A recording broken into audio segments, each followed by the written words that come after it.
Now, new visa changes for Chinese visitors to the U.S. could bring in millions and millions more tourists, and that would mean billions more of dollars to America.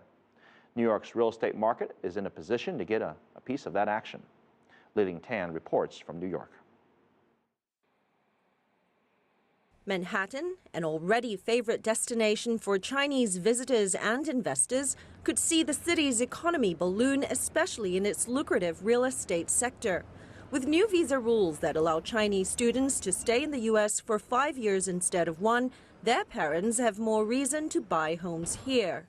A vast percentage of Chinese want their children to go to university in the United States. And now that this visa has been extended, they're considering middle school more than they were before. They could buy an apartment 10 years in advance because they're hoping that this is going to be occupied by their child who's going to school. Royce Pinkwater is the founder of Pinkwater Select, a real estate advisory for investors dealing in properties ranging from $5 million to more than $150 million.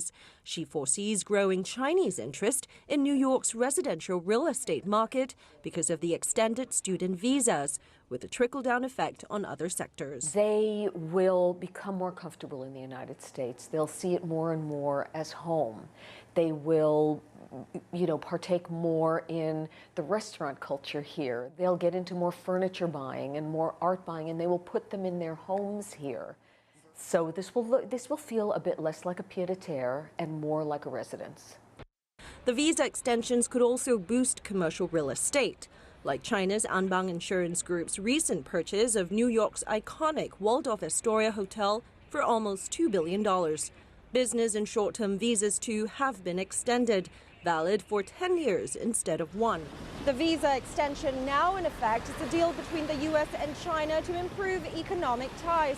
The U.S. hopes the move will bring $85 billion annually to the American economy and support more than 400,000 jobs by the year 2021, as Chinese investors and businesses have the incentive to spend more.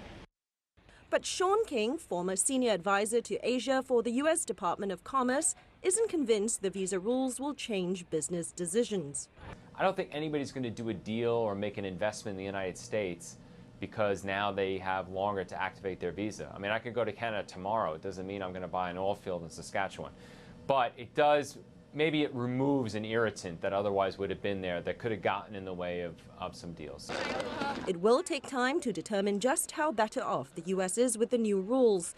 But the government is optimistic that easier access for Chinese visitors will mean staying power for their spending power. Liling, CCTV, New York.